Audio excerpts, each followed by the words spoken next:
ఈ సమయాన ప్రతి మాటలో ఒక అర్థం ఉన్నట్టు ప్రతి పాటలో ఒక అర్థం ఉంటుంది అని మనము బ్రతికొండగానే మన బ్రతుకును మార్చుకొని ప్రభువును కలిగి ఉంటే తల్లిగారు కృపమ్మ వలె ప్రభు చెంత చేరి శాశ్వతమైనటువంటి రాజ్యంలో ప్రభు పాదాల చెంత ఆయన స్తుతించే వారిగా నేను ఉండగలం. దేవుని స్తోత్రం కలుగును గాక.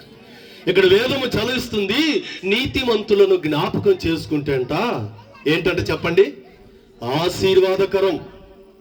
కాబట్టి ఏంటి ఆ ఆశీర్వాదం? ఎలా ఆశీర్వాదము అంటే ప్రియులరా, యేసు క్రీస్తు జగత్ రక్షకుడు, సర్వంత్రయామి, సర్వ సృష్టికర్త, స్వయంభవుడు, ముఖ్యముగా మానవులందరి రక్షణార్థ నిమిత్తమై మానవ రూపిగా ఈ భూలోకమునకు ఏదించినాడని 1 తిమోతికి రాసిన పత్రిక 1వ అధ్యాయము నుండి 15వ వచనము వేదము చదివించిన రీతిగా పాపులను రక్షించుటకు క్రీస్తు యేసు ఈ లోకమునకు వచ్చిన వాక్యము నమ్మదగినదియు పూర్ణ అంగీకారమునకు యోగ్యమై ఉన్నది. అందులో నేను ప్రధానుడను, అంటే నేను మొదటి వాడనని ఆనాటి క్రీస్తు మన కొరకు శ్రమ పడితే కరుణామయుడు అని ఆయనకు పేరు వస్తే, ఆయన శిష్యుడైన దైవజనుడైన పౌలు శ్రమ పడ్డ తర్వాత సంఘము కొరకై దయామయుడు అన్న పేరు వచ్చింది. దేవునికి స్తోత్రం కలుగును గాక. అట్టి మహాభక్తుడు అంటున్నాడు, ఆ పాపులలో నేను ప్రధానుడనని. అంటే ఆయన ఉన్నది ఉన్నట్టుగా ఒప్పుకుంటున్నాడు. దేవునికి స్తోత్రం కలుగును గాక. ఈ లెక్క ప్రకారం మనం చూసినట్లయితే సర్వులు పాపులే, జన్మ కర్మ పాపములతో అల్లాడుతున్నటువంటి మానవ జాతి ఈ లోకములో రక్షణ లేక అపవాది చేత చెక్కబడి నశించి నరకానికి చేరుకుంటూ ఉంటే, దైవ మానవుడే మంచి గుణవంతుడుగా ఈ లోకమునకు వేధించి నిన్ను నన్ను భూమికి ఆకాశానికి మధ్యలో శిలువ యాగము చేసి, ఆ శిలువలో నా పాపముల కొరకై ఆయన రక్తమును చిందించి, ఆయన రక్తమును చిందించి ప్రాణ ఆత్మ శరీరములను నీ కొరకు నా కొరకు బలిగా పెట్టారు. ఆయనే నా పాప రక్షకుడు, ఆయన జగత్ రక్షకుడు, ఆయన మోక్ష ప్రదాత అని ఏ మనిషి అయితే, ఏ మానవుడైతే నమ్మి యేసయ్యను నమ్మి బాప్తిస్వమును పొంది జీవ గ్రంథంలో తన యొక్క పేరు లిఖించుకుంటారో వీరు వాక్యానుసారంగా నీతిమంతులు. కొట్టు చప్పట్లు, గట్టిగా కొట్టు చప్పట్లు. దేవునికి మహిమ కలుగును గాక. ఎంతమంది ఎగతాళి చేయొచ్చు, ఏలన చేయొచ్చు, నాది కాదు వాళ్ళది అనవచ్చు తెలియక. కానీ అందుకనే ప్రియులారా, ఆ రక్షణ భాగ్యము కలిగిన వారు నీతిమంతులు. యేసు రక్తములో కడగబడిన వారు నీతిమంతులు. దేవునికి మహిమ కలుగును గాక. అందుకనే అటువంటి నీతిమంతులను జ్ఞాపకం చేసుకుంటే ఏంటంట, ఆశీర్వాదకరము. నీతిమంతుల జాబితాలు బైబిల్లో చాలా ఉన్నాయి, కానీ వాళ్ళందరి గురించి నేను మీకు చెప్పడం లేదు. నేను ముగించబోతున్నానుగా. ఏమండి, నీతిమంతులైన భక్తులు అంటే అందరూ బైబిల్లో ఉన్నారు. ఆ నీతిమంతులు అందరూ కూడా ప్రభు చెంతకు చేరుకున్నారు. దేవునికి స్తోత్రం కలుగును గాక.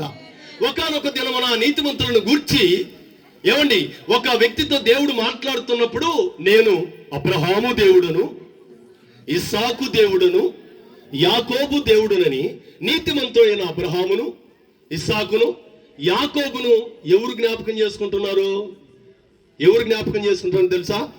దేవుడే జ్ఞాపకం చేసుకుంటున్నాడండి. దేవునికి మహిమ కలుగును గాక. ఎదుటున్న వ్యక్తికి, మోషేకి జ్ఞాపకం చేస్తున్నాడు నీతిమంతుల యొక్క విలువ, నీతిమంతుల యొక్క భక్తి, నీతిమంతుల యొక్క ధర్మ కార్యాలు, నీతిమంతుల యొక్క ఏమండి ఆ యొక్క భక్తత్వంలో ఉండే శక్తి అంటూ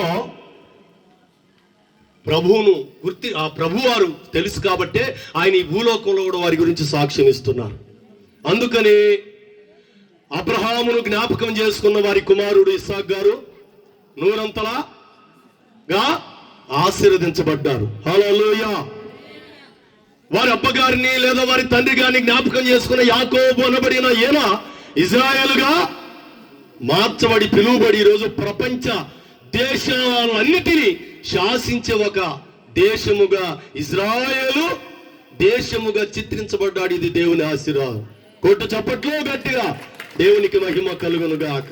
కాబట్టి ఈ దినాలు కూడా పరిశుద్ధురాలు దేవుని కుమార్తె ఆకలి కొనివారు కనిపిస్తే ఆమె చూస్తూ ఉండలేదు. ఆమె తినేదైనా వారికి పెట్టే మంచి హృదయం ఉన్నటువంటి తల్లిగారు, అక్కగారు. ఇలా కూడా చాలా మందికి తెలుసండి. ఈ పొగడ్తలు కాదు, నీతిమంతురాలు ఏ రీతిగా ఇటువంటి కార్యాలు చేస్తుంది మా కళ్ళారం మేము కూడా చూసాం కాబట్టి చెప్తున్నాం. దేవునికి స్తోత్రం కలుగును గాక. మరి ఆమె పని ఆమె చేసుకుంటూ ఎక్కువ శాతం దేవుని యొక్క మందిరములో దైవజనుడికి సంఘానికి సహకారిగా ఉంటూ అద్భుతమైనటువంటి పరిచర్య చేస్తుంది. పక్కనే మా ఇల్లు కాబట్టి ఆమె ఏ టైంలో లేస్తుందో అంటే ఆ టైంలో లేస్తుంది. ఒక్కోసారి 1 గంటకు లేస్తుంది, ఒక్కోసారి 2 గంటలు లేస్తుంది, ఒక్కోసారి 3 గంటలకు లేస్తుంది, ఒక్కోసారి 4 గంటలు లేస్తుంది. ఈ రీతిగా ఆమె లేచినప్పుడల్లా అక్కడ ఒక స్తోత్రం స్తోత్రం స్తోత్రం స్తోత్రం స్తోత్రం అనే స్వరం వినపడుతూ ఉంటుంది. దేవునికి స్తోత్రం కలుగును గాక. హల్లెలూయా.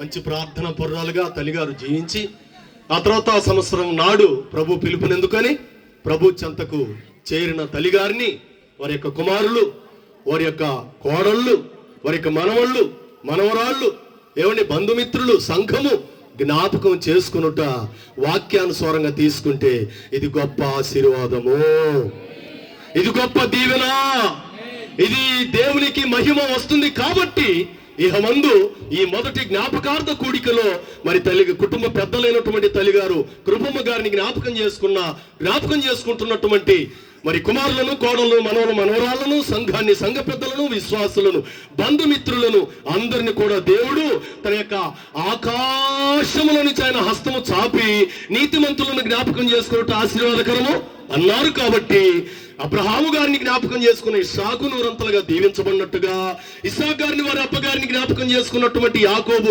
ఇశ్రాయేలు ఏమండి 1000 రెట్లు ఆశీర్వాదం పొందినట్లుగా ఈ దినాన కుటుంబ పెద్దలు వారి తల్లిగారిని, వారి అత్తగారిని, వారి జేజి గారిని, వారి అవ్వగారిని ఏమండి మా సంఘ పెద్ద లేదా మా విశ్వాసురాలైన సంఘము జ్ఞాపకం చేసుకుంటూ ఉండగా ముఖ్యంగా కుమారులు, కోడళ్ళు, మనవలు సంఘాన్ని దేవుడు బహుగా దీవించునుగాక.